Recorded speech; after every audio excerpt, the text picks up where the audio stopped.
ఆపగలమేమో గాని 60 ఏళ్లు దాటిన యువకులను మాత్రం ఆపలేం. దట్టు ఎన్టీఆర్తో ప్రయాణం చేసినటువంటి ఈ నాయకుల్ని వసంత నాగేశ్వరరావు గారు ప్రారంభిస్తే నేను ఆపలేని పరిస్థితి. అలాగే ప్రసూన్ గారు చెప్తుంటే వింటూ కూర్చోవలసిన దశ. అలాగే విక్రమ్ గారు ఒక మహోద్భుతమైనటువంటి అధ్యాయాన్ని మనము మిస్ అయ్యాము అన్నటువంటి ఆలోచన కూడా నాకు అనిపిస్తూ ఉంటుంది. ఈ దేశానికి ప్రధాని కావలసినటువంటి ఎన్టీఆర్ ఆ అవకాశాన్ని కోల్పోయారు ఎందుకని అన్నటువంటి వేదన కూడా మిగిలిపోయినటువంటి దశ. ఒకసారి గుర్తు చేద్దాం విక్రమ్ గారు. ఎస్ ఖచ్చితంగా అండి.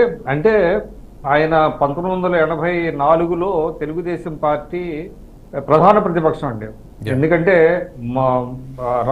ఇందిరాగాంధీ గారి మరణం తర్వాత కాంగ్రెస్ పార్టీ ప్రభంజనం దేశవ్యాప్తంగా కాంగ్రెస్ గాలి వీచింది, సానుభూతి పవనాలు వీచాయి. కానీ ఆంధ్రప్రదేశ్లో మాత్రం తెలుగుదేశం పార్టీ 42కి 35 సీట్లు గెలుచుకొని ఆ రోజు ప్రధాన ప్రతిపక్షంగా ఉన్నది. ప్రధాన ప్రతిపక్షంగా తెలుగుదేశం పార్టీ వ్యవహరించినటువంటి పరిస్థితి.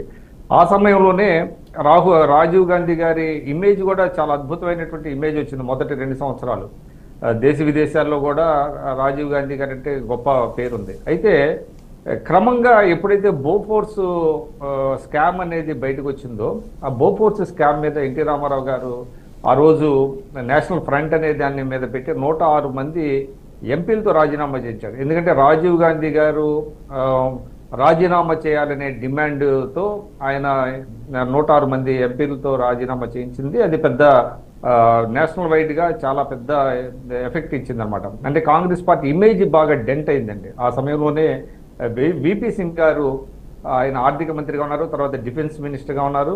ఆయన రాజీవ్ గాంధీ గారితో విభేదించి బయటకు వచ్చారు. విభేదించి బయటకు వచ్చిన తర్వాత ఆయన కన్వీనర్, ఎన్టీ రామారావు గారు కన్వీనర్, తర్వాత విపి సింగ్ గారు ఆయన ప్రధానమంత్రి అయ్యారు నేషనల్ ఫ్రంట్కి. దానికి రామారావు గారే కారణం. ఎందుకంటే మీకు దేశవ్యాప్తంగా 5 ప్రాంతాల్లో కాన్క్లేవ్లు, అంటే కాంగ్రెస్ ఇతర పక్షాలతో కాన్క్లేవ్ నిర్వహించి యాంటీ కాంగ్రెస్ని బలంగా తీసుకెళ్ళగలిగారు. అయితే దురదృష్టవశాత్తు ఆ రోజు ఆంధ్రప్రదేశ్లో కొన్ని కారణాల వల్ల 1989లో అధికారం కోల్పోవాల్సి వచ్చింది తెలుగుదేశం పార్టీ.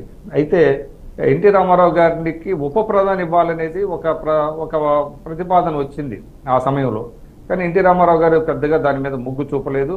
దేవిలాల్ గారు ప్రధానమంత్రి అయ్యారు. ఆ తర్వాత మనకు తెలుసు 1989 తర్వాత 2 సంవత్సరాలకే నేషనల్ ఫ్రంట్ పడిపోయింది. అయితే ఎన్టీ రామారావు గారు ఎప్పుడూ కూడా అంటే కేంద్ర పెత్తనాన్ని ఆయన భరించలేక కాంగ్రెస్ పార్టీ మీద ఆయన ఒక దాన్ని ఏమంటారంటే రాజీ లేని పోరాటం చేశారు, కానీ ఆయన పదవుల కోసం చేయలేదండి. అందువల్ల ఆయనకి ప్రధాని పదవి మీద ఎక్కడా కూడా పెద్ద ఆశ కలగలేదు. ఆ రోజు ఉప ప్రధాని అడిగితే ఇచ్చేవాళ్ళు, ఎందుకంటే దేవిలాల్కి ఇచ్చారు, ఎన్టీ రామారావు గారు కూడా ఇస్తారు అనేది వినపడింది, కానీ ఆయన పెద్దగా ఆసక్తి కల్పించలేదు. ఎక్కడైతే ఆయన 89లో ఓడిపోయారో తిరిగి 5 సంవత్సరాలు అద్భుతమైనటువంటి విజయం. ఆ రోజు దాదాపుగా 229 సీట్లు వచ్చినాయి. అది కాక కమ్యూనిస్టులకి, ఉభయ కమ్యూనిస్టులకి 40 పైగా సీట్లు వచ్చిన పరిస్థితి. కేవలం 26 సీట్లుగా కాంగ్రెస్ పార్టీ పరిమితమై అంత అద్భుతమైనటువంటి విజయాన్ని ఆయన సొంతం చేసుకున్నారు. నేషనల్ పాలిటిక్స్ మీద ఆయన పెద్ద ఇంట్రెస్ట్ లేదు. అయితే ఇక్కడ ఒక చిన్న ఉదాహరణ, జయపాల్ రెడ్డి గారు ఇప్పుడు మాట అంటూ ఉండేవాళ్ళు, మేమందరూ జాతీయ పార్టీకి చెందినటువంటి ప్రాంతీయ నాయకులు, కానీ ఎన్టీ రామారావు గారు ప్రాంతీయ పార్టీకి చెందిన జాతీయ నాయకుడు అన్నారు. ఆ రోజున ఎన్టీ రామారావు గారు 1984 ఆగస్టు సంక్షోభం తర్వాత ప్రజాస్వామ్య పరిరక్షణ ఉద్యమంలో అటు లెఫ్ట్ పార్టీని, ఇటు రైట్ వింగ్ బీజేపీని ఇద్దరిని కలుపుకున్నారు. అది అద్భుతమైనటువంటి సన్నివేశం. దేశ రాజకీయాల్లో లెఫ్ట్ రైట్, అటు బీజేపీ, ఇటు ఉభయ కమ్యూనిస్ట్ పార్టీలు కలిసి ఇక్కడ ఫైట్ చేయటం అనేటువంటిది, ఎక్కడ కలవటం అనేటువంటిది ఎక్కడ జరగలేదు. ఆ ఘనత ఎన్టీ రామారావు గారిది.